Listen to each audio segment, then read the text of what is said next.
Have you ever met Ingvar Kamprad in person? Yes, I've had the privilege to meet him in person. It's a very fascinating person. How is he like?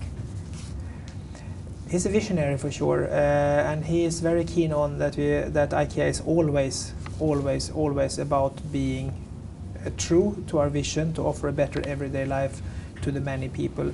So he's very keen on that we don't upgrade to become some kind of more high-end provider.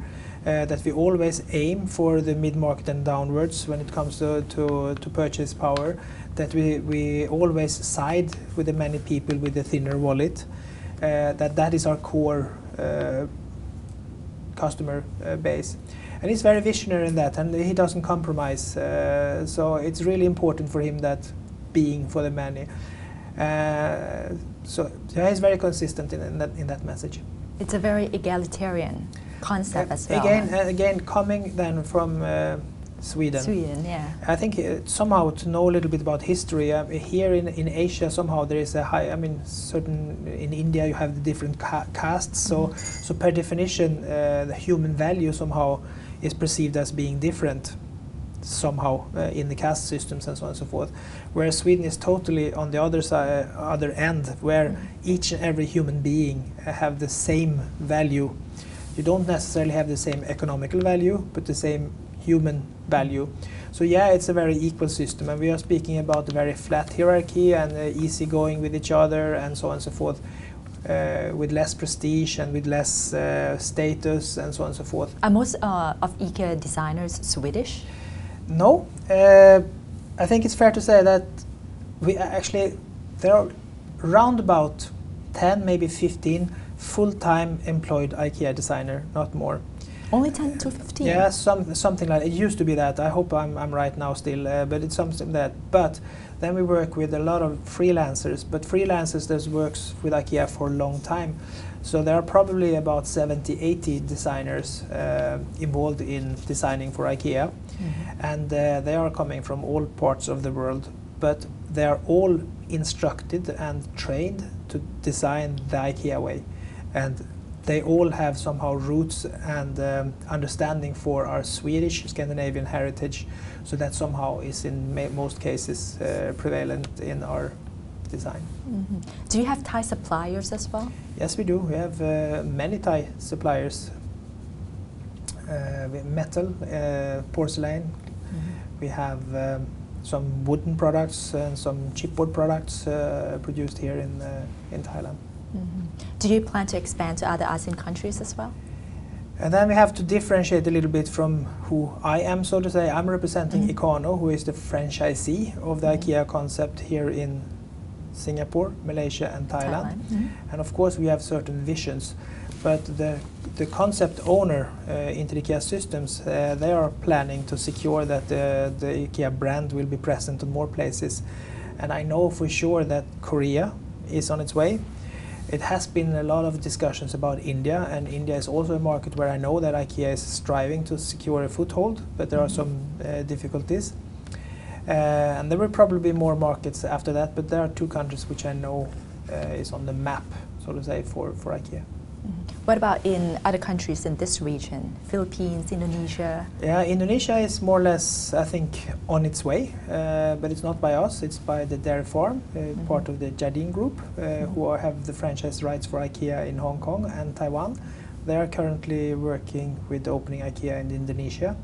I know that the Philippines is for sure a discussion point for the time being, where I think that the franchisor in IKEA Systems would like to secure the presence of IKEA relatively soon. Again, the vision is to reach the many people, and in Philippines there are really many people, so it's a good market to be on. So everyone is trying to open an IKEA store everywhere in the world somehow.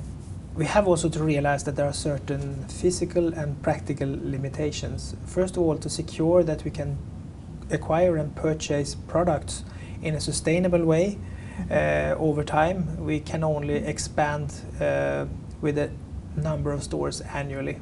It cannot be too many, so it's in the range of 20 to 30 maybe what potentially is possible globally to expand to secure supply.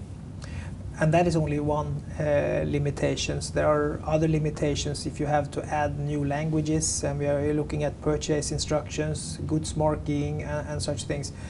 Thailand is a good example because you have very specific rules when it comes to goods marking, and those rules are different from rules in most other countries, so we have to add very specific marking for the Thai market. And of course, if we have global sourcing, it's difficult if you have country unique specifications on that. So there are a couple of natural limitations, but since we are moving toward a more global world trade, we see that these hinders are vanishing more and more, and it's getting easier to access new markets. So I would assume that Philippines also would be on the map in the coming future. Yeah. For Thailand, how many stores do you plan to open? Again, we plan in batches somehow, and the first batch of planning is for the coming 3 to 5 years, where we would like to secure that we will open 3 stores in Bangkok region. I don't say that they will open in 3 to 5 years all 3, but we are working on a scenario covering Bangkok with 3 stores. And after that, of course, we need to expand further, but up to now we are not looking beyond Bangkok. But we will relatively soon do that. But right now we just focus on the agenda right now to manage the first store opening, 3rd of November, and then 2nd and 3rd also for Bangkok in the near future. You have 2 stores in Singapore, yes, and 1 in Malaysia. Yes. That's right. For the 2 stores in Singapore, why 2?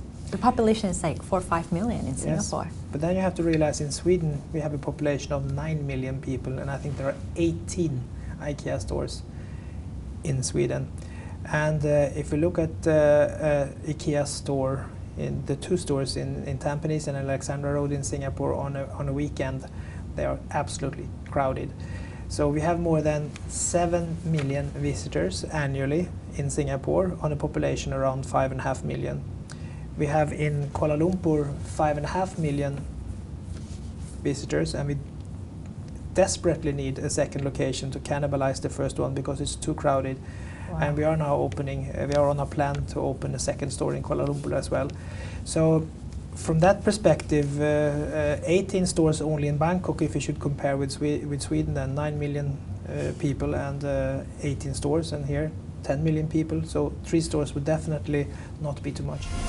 สัปดาห์หน้านะคะเราจะมาดูกันค่ะว่าแล้วแบรนด์เฟอร์นิเจอร์ของไทยจะรับมือกับการมาของอีเกียยังไงบ้างรวมทั้งตลาดเฟอร์นิเจอร์ของไทยโดยรวมมีได้มีเสียยังไงกับการมาของอีเกียรวมทั้งผู้บริโภคไทยด้วยนะคะคนซื้อคนใช้เฟอร์นิเจอร์จะได้รับผลประโยชน์ตรงนี้ยังไงบ้างสัปดาห์หน้ากลับมาเจอกันนะคะมองเรามองโลกวันนี้สวัสดีค่ะ